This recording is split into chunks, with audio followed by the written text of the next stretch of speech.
Hey, everyone. Welcome back to English Podcast, day 21 of the 30-day English Challenge. Day 21. That means we've officially finished 3 full weeks. 3 weeks, everyone. That's incredible. Phone calls, doctor's visits, shopping, workplace English, complaining politely, and solving problems. That's a lot of real-life English packed into 1 week. Exactly. So today, instead of a brand new topic, we're doing a review episode. Today's topic is real conversations. Ooh, I like the sound of that. What exactly does it mean?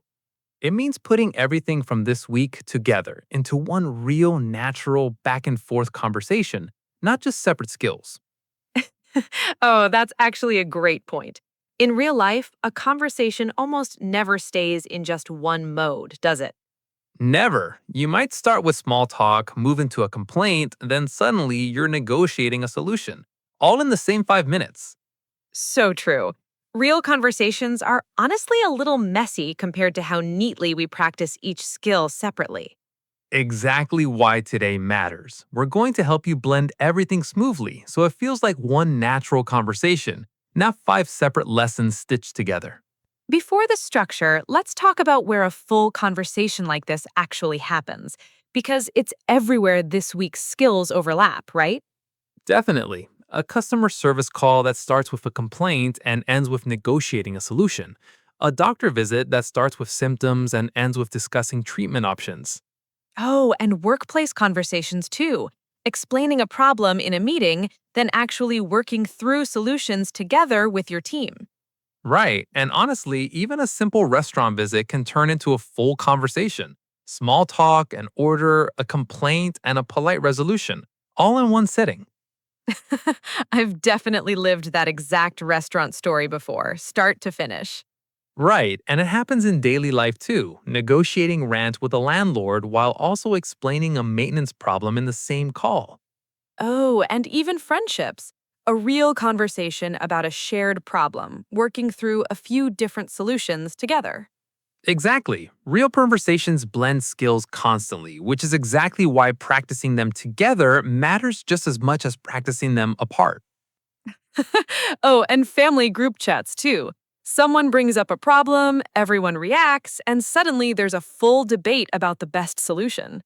Very true, though usually with a lot more exclamation marks than any of our examples today. Definitely. And travel situations too. A delayed flight turns into small talk with a stranger, which turns into problem solving backup plans together. Exactly. Real life rarely stays inside one neat category, which is honestly what makes it interesting. Okay, before the structure, one more question. Is there a cultural side to this too? Actually, yes, a genuinely useful one, and it's something we haven't covered yet this whole month: active listening. Active listening. What does that mean exactly? It means showing the other person you're actually following along with small sounds and phrases like, I see, that makes sense, or go on. In English, silence during a conversation can actually feel a little cold or disengaged. Oh, that's such a good point. I never really thought about how much those small responses matter. Exactly. A few small, genuine reactions keep a conversation feeling alive and connected instead of like two separate monologues. That's such a useful addition. Okay, now I really want the structure. What is it? It's simple. A good full conversation has 4 parts: an opener, the main topic, back and forth response and problem solving, and a natural close. Opener, main topic, back and forth, and a close. Let's try one. Ready. Here's a short customer service call. Hi, this is Mr. B calling. I'm calling about an order that arrived damaged. That's frustrating, I completely understand. Could we either get a replacement or a refund? A replacement sounds great. Thank you so much for your help. See? Opener, this is Mr. B calling. Main topic, the damaged order. Back and forth, acknowledging, then offering solutions. Close, a genuine thank you. Let's do another one, a doctor visit this time. I've had a sore throat for a few days. I see, and has it been getting worse? A little, especially at night. Let's try some medication first and see how it feels in a few days. That sounds good, thank you. That's such a natural back and forth. It genuinely feels like two people actually talking, not just taking turns reading lines. Exactly. That's the goal. Real listening, real response, moving naturally towards a solution together. I also noticed something. The back and forth part uses skills from basically the whole week, symptoms from day 16, problem solving from day 20. Great connection. A full conversation really is just this whole week skills working together in real time. Can we try one more example, maybe from a different kind of person, just so listeners really understand? Sure. Let's imagine someone negotiating a repair over the phone. Hi, I'm calling about the repair quote you sent. That's a bit higher than I expected. I understand. Would a smaller repair work instead of a full replacement? That could work. Let's go with that option. Great. Thank you so much. Opener, the topic, genuine back and forth negotiating, and a warm close, all in one natural flow. And one more, someone at work discussing a scheduling problem. We have a conflict with next week's deadline. I see. What did you have in mind? We could either extend the deadline slightly or add another person to help. Let's try adding someone first. Sounds good. I'll set that up. That felt like an actual meeting, not a scripted lesson. It really flowed naturally from problem straight into a decision. Right. And notice none of these examples sounded stiff or robotic, just real listening, real response, and a clear direction forward. That's really reassuring. I always thought a full conversation needed way more complicated language than this. Not at all. Simple words, real listening, and a clear structure underneath is honestly all you truly need. Okay, your turn. Pause the episode and role play a full daily life conversation, playing both sides using everything we've practiced this week. Opener, main topic, back and forth, and a close. Ready? Go. Nice job, everyone. Now, here's a small tip.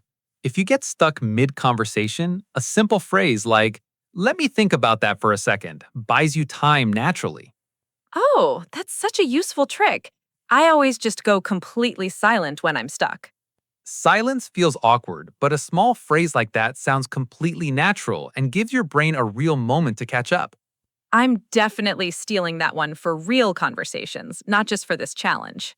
It genuinely works in any language, honestly, not just English. I think that's honestly one of the best tips from this whole week. It's such a small phrase, but it solves such a common problem. That's often how the most useful English works small, simple, and genuinely usable in the moment. Mr. B, since this is a review day, what mistakes do people usually make with full conversations overall? I feel like we've mentioned a few of these all week. Good question. Mistake number one forgetting to state your purpose early, which we covered back on day 15 and day 18. Right, just launching into details without saying who you are or why you're calling. Exactly the confusion we talked about with phone calls, still just as true in a full conversation. Okay, mistake one, no clear purpose. What's next? Mistake number two, being too vague about the actual issue, something we covered on day 16, day 19, and day 20 as well. Right, vague problems just create more back and forth confusion instead of moving things forward.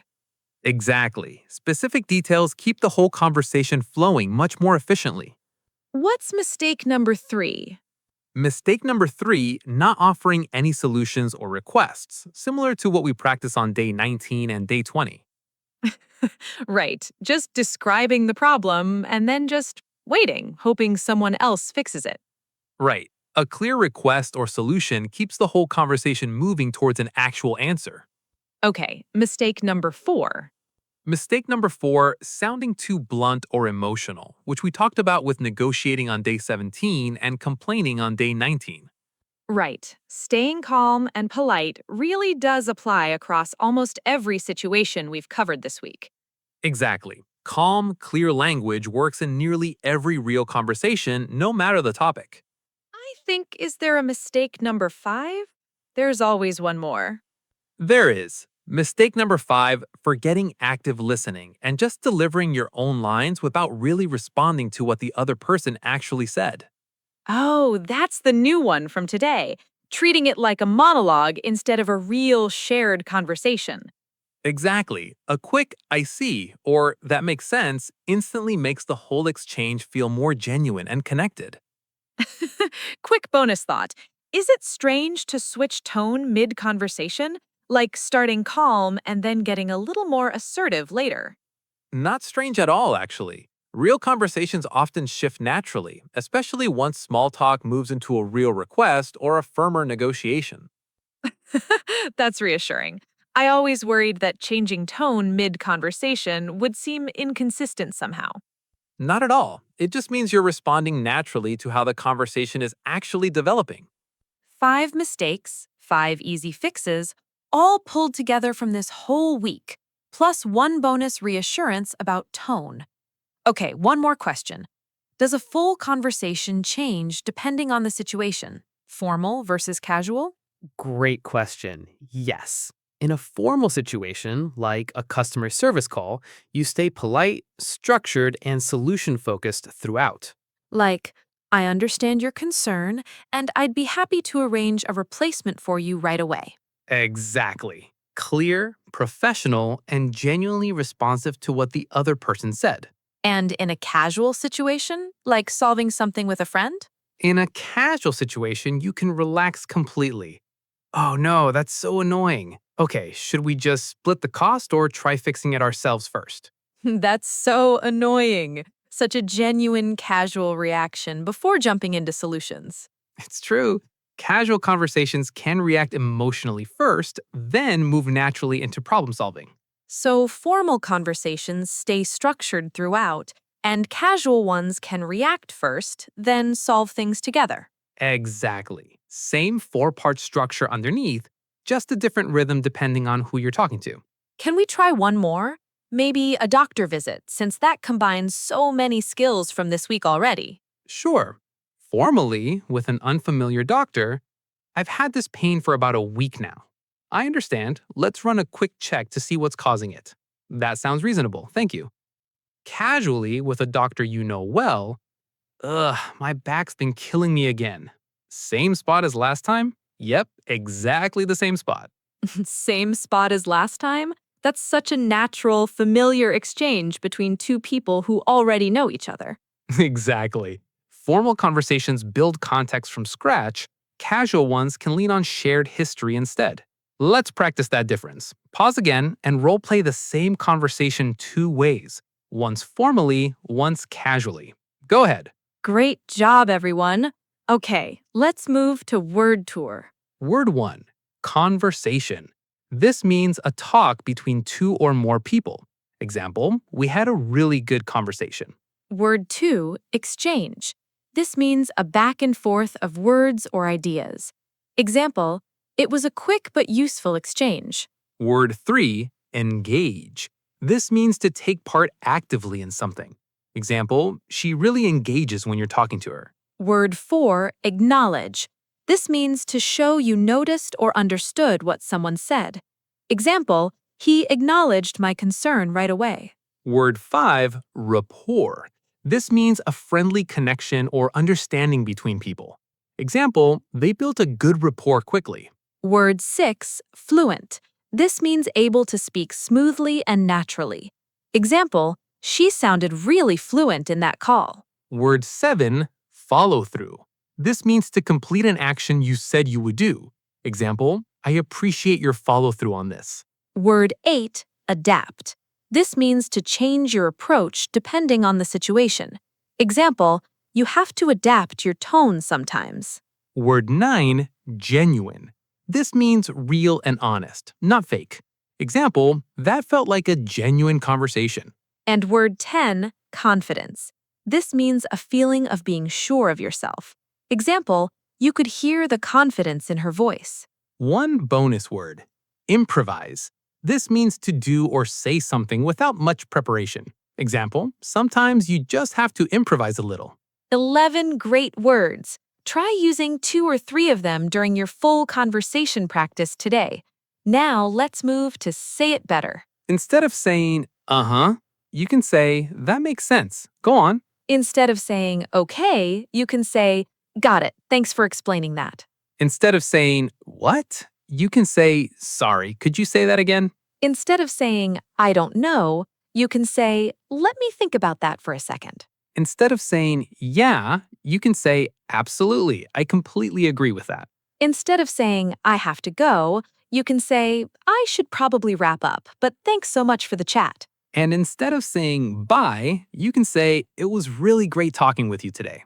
That last one sounds so much warmer than just a quick bye. Small changes, but they sound so much more genuine and so much more like a real engaged listener. I really love let me think about that for a second. It sounds so much more natural than just going silent. Exactly. Small, honest phrases like that keep any real conversation feeling smooth and genuine. Okay, quick recap before the challenge.